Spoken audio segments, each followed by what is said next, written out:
Hello friends, welcome to our channel. आज हम लोग एसबीआई पीओ के लिए एक स्क्वायर अरेंजमेंट का बहुत ही टफ लेवल का क्वेश्चन करने वाले हैं। आप लोग प्लीज इसको समझने की कोशिश करिएगा और कोई भी क्वेरी हो आप कमेंट सेक्शन में डाल सकते हैं। ये क्वेश्चन बहुत ही अच्छे लेवल का है और इसी लेवल के क्वेश्चंस आपको देखने मिल सकते हैं। So let's move on towards the question and read it. 8 persons A, B, C, D, E, F, G and H are sitting around the square table. 8 people हैं ए से एच तक और वो लोग एक स्क्वायर टेबल में बैठे हुए हैं।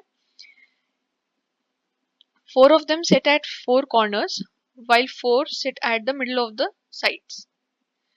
The one who sit at the corners face the center while who sit at the middle face outside. तो हमारा स्क्वायर अरेंजमेंट कुछ इस टाइप का होगा क्वेश्चन के हिसाब से, जहाँ पे 4 लोग स्क्वायर की मिडिल पे बैठे हैं और 4 लोग स्क्वायर के कॉर्नर में बैठे हुए हैं। The one who face at the corners face the centre, जो कॉर्नर पे बैठे हुए हैं वो लोग सेंटर की तरफ देख रहे हैं। While who sit at the middle face outside, और जो मिडिल में बैठे हैं वो बाहर की तरफ देख रहे हैं। Also each person belongs to different countries, that is Austria, India, China, Japan, Switzerland, Australia, England and Italy. तो हम लोग को 4 पर्सन विद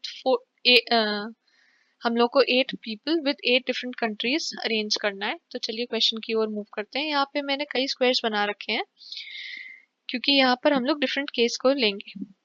तो हर एक स्टेटमेंट को रीड करते हुए हम लोग अपना अरेंजमेंट स्टार्ट करते हैं। The one who belongs to China sits third to the left of D. तो डी के बैठने के 2 केस हो सकते हैं, या तो डी मिडिल में बैठा होगा स्क्वायर के, या तो डी कॉर्नर में बैठा होगा। क्वेश्चन के हिसाब से China sits third to the left of D. हम लोगों को पता है कि अगर कोई भी चीज सेंटर की तरफ फेस करती है तो लेफ्ट हमेशा क्लॉकवाइज होता है, और अगर आउटसाइड फेस करती है तो लेफ्ट हमेशा एंटी क्लॉकवाइज होता है। इसी तरीके से राइट हमेशा एंटी क्लॉकवाइज होगा अगर आप सेंटर की तरफ फेस करेंगे, एंड अगर आउटसाइड की तरफ फेस करेंगे तो राइट हमेशा क्लॉकवाइज होगा। ठीक है, तो अब हम लोग क्वेश्चन की स्टेटमेंट्स रीड करके उसको अरेंज करने की कोशिश करेंगे। डी हमारा या तो यहाँ बैठ सकता है। China sits third to the left of D. तो अगर बाहर बैठा होगा तो चाइना हमारे डी के एंटी क्लॉकवाइज डायरेक्शन में होगा। ओके, तो 1 2 3 third to the left of D हमारा चाइना यहाँ आ जाएगा, और इस केस में थर्ड टू द लेफ्ट हमारा क्लॉकवाइज डायरेक्शन में होगा, जिस वजह से हमारा चाइना यहाँ पर आ जाएगा। There are only 2 persons who sit between D and E. Okay, अब हमको डी के साथ ई के बारे में कुछ जानकारी मिली। अब हम लोग ई के बारे में हम देखेंगे कि हम लोग ई के बारे में क्या क्या नॉलेज ग्रैस्प कर सकते हैं। ई यहाँ पर लिखा है, तो आइए इस सेंटेंस को रीड करते हैं। C belongs to Australia and doesn't face the same direction as E. इससे हमको पता चला कि सी ऑस्ट्रेलिया को बिलोंग करता है, तो हम इसको साइड में नोट कर लेंगे। Okay, the one who belongs to England and Italy sit opposite to each other. Okay, A sits third to the right of the one who belongs to Austria. E and G face opposite directions to each other. E does not belong to China. Okay, हमको पता चला कि E China नहीं है, and हम लोग को एक और लाइन पता थी कि there are only 2 persons who sit between D and E.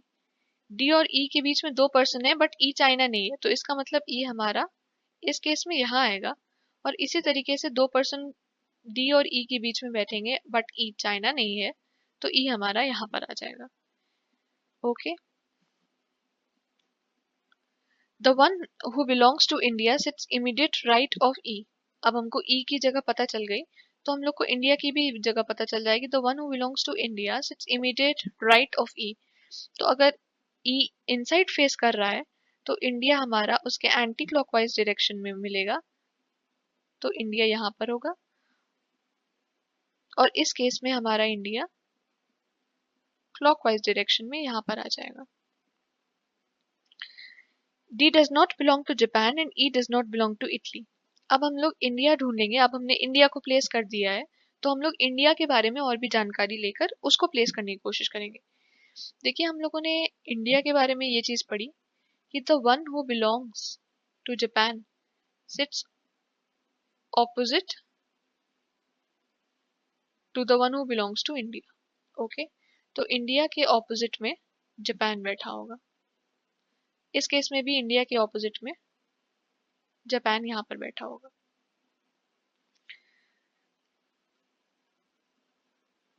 अब नेक्स्ट सेंटेंस पढ़ते हैं। C belongs to Australia and doesn't face the same direction as E face.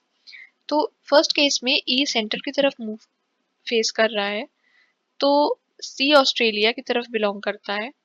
Okay, तो आउटसाइड केवल यही तो फेस कर रहा है, तो हम लोग का C who belongs to Australia यहाँ पे आ जाएगा। सेकंड केस में ई आउटसाइड देख रहा है, ठीक है, और इनसाइड जो कि खाली है, केवल यही प्लेस तो है। ओके, तो C who belongs to Australia इस प्लेस पर आ जाएगा। Okay, and doesn't face the same. Okay, the one who belongs to England and Italy sit opposite to each other. अब हम लोग देख रहे हैं कि इंग्लैंड और इटली के लिए केवल यही दो प्लेस खाली हैं सेकंड केस में, और ये दोनों प्लेस खाली हैं फर्स्ट केस में। बट हमको पता है E doesn't belong to Italy, right, यहाँ पे लिखा है ना E doesn't belong to Italy, तो इटली इसका मतलब यहाँ पर होगा, एंड इंग्लैंड को कौन बिलोंग करेगा बताइए, ई, राइट। इसी तरीके से इटली यहाँ पर होगा, एंड ई जो कि है वो इंग्लैंड को बिलोंग करेगा। Okay, good. अब देखिए ई के बारे में हमने एक चीज पढ़ी कि E and G face opposite directions, तो अभी हम इसको प्लेस नहीं कर पाएंगे। ओके, नेक्स्ट हम लोग जानने की कोशिश करते हैं और क्या है। हाँ, तो गाइस इसमें लिखा है, ये जो बीच वाला सेंटेंस है जो बड़ा वाला, कि A sits third to the right of one who belongs to Austria। Okay, अब कुछ केसेस ये हमको देखना पड़ेगा कि अगर हम लोग दो केस हैं, या तो ऑस्ट्रिया यहाँ आएगा या तो ऑस्ट्रिया यहाँ आएगा। अगर हम इस केस को देखते हैं तो क्या लिखा है, A sits third to the right of one who belongs to Austria. तो राइट क्या होगा इसका, क्लॉकवाइज डायरेक्शन में, तो 1 2 3 ए यहाँ तो आ नहीं सकता, राइट, क्योंकि वहां पर तो ई ऑलरेडी बैठा हुआ है। तो इसका मतलब ऑस्ट्रिया जो है हमारा यहाँ होगा, and A sits third to the right, तो 1 2 3, तो ए हमारा यहाँ पे बैठा होगा।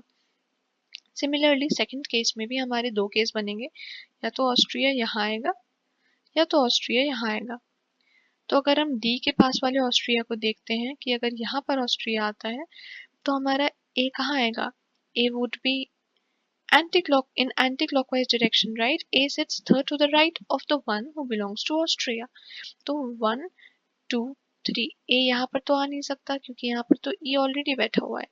तो इसका मतलब ऑस्ट्रिया यहाँ नहीं होगा, ऑस्ट्रिया यहाँ पर होगा, और A would be third to the right, इसका मतलब क्लॉकवाइज डायरेक्शन में, तो 1 2 3, ए हमारा यहाँ पर आ जाएगा। ओके, अब अगर हमारा ऑस्ट्रिया यहाँ पर फिट हो गया है तो ऑब्वियसली एक ही कंट्री हमारी बचती है जो कि है स्विट्जरलैंड, है ना, तो हम उसको पुट कर देंगे। Okay, B doesn't sit near to D।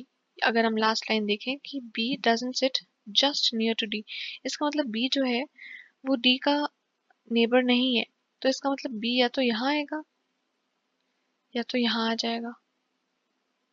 अभी हम इस बारे में श्योर नहीं है। अच्छा, H doesn't face the center of H doesn't face the center। अब इंडिया ये चीज सेंटर नहीं फेस करती, राइट, ये भी सेंटर फेस करता है, ऑस्ट्रिया भी, इटली भी सेंटर फेस कर रही है, चाइना भी सेंटर फेस कर रही है। इंडिया सेंटर नहीं फेस कर रही, इसका मतलब फर्स्ट केस में एच क्या होगा, इंडिया की जगह आ जाएगा, राइट। और बी जो है वो फिर चाइना पर आ जाएगा। अब ये वाला सेंटेंस देखें, F doesn't belong to Italy, तो अगर एफ इटली नहीं बिलोंग करता है इसका मतलब एफ जो है ऑस्ट्रिया को बिलोंग करेगा। एंड कौन सा फिर कंट्री बची, जी बची हमारे पास, राइट। तो जी यहाँ आ जाएगी। बट इसमें क्या लिखा है, E and G face opposite direction, जबकि इस केस में क्या हो रहा है, E and G face same direction, right. E हमारा ये है और जी हमारा ये है, दोनों सेम डायरेक्शन को फेस कर रहे हैं, तो हमारे ये केस क्या हो जाएगा, गलत हो जाएगा। इसी तरीके से हम यहाँ पे पुट करने की कोशिश करते हैं, H doesn't face the centre, right. तो एच या तो यहाँ आ सकता है या तो यहाँ आ सकता है, ओके। और हमें क्या पता है, E and G face opposite directions. देखिए, तो इंग्लैंड का जो ई है वो बाहर फेस कर रहा है, तो इस पूरे अरेंजमेंट में केवल इंडिया ही ऐसा है जिसमें कोई भी अल्फाबेट नहीं लिखा है और वो अंदर फेस कर रहा है। तो अगर ई बाहर कर रहा है तो जी को अंदर फेस करना है, राइट। तो हमारा जी हमने बिठा दिया। अब हमको पता है कि डी का नेबर जो है वो बी नहीं हो सकता, इसका मतलब इटली में बी नहीं आएगा, ऑस्ट्रिया में बी नहीं आएगा, राइट। तो बी कहाँ आ जाएगा, बी हमारा चाइना में आ जाएगा। Cool, very good. H doesn't face the center and F doesn't belong to Italy. अगर F इटली को नहीं बिलोंग करता है तो F किसको बिलोंग करेगा, ऑस्ट्रिया को बिलोंग करेगा, है ना। गुड, ऑस्ट्रिया को बिलोंग करेगा F, और इटली को कौन बिलोंग कर जाएगा फिर, इटली को बिलोंग करेगा H। तो हमारा जो अरेंजमेंट है वो कुछ इस तरीके से होगा, ओके। अभी आप लोगों को ये क्वेश्चन बहुत ज़्यादा टाइम टेकिंग लगा होगा, नो डाउट ये क्वेश्चन बहुत ज़्यादा टाइम टेकिंग था, ये क्वेश्चन टफ था। अगर आप लोग बहुत अच्छे से प्रिपेयर नहीं हो इसको लेकर तो आप प्लीज़ इसको अटेम्प्ट ना करें। हालांकि एक दो क्वेश्चंस हम लोग और ऐसे टफ क्वेश्चंस के वीडियोस लेकर आएंगे जिससे कि आपके जो कॉन्सेप्ट्स होंगे वो पूरी तरीके से क्लियर हो जाएंगे।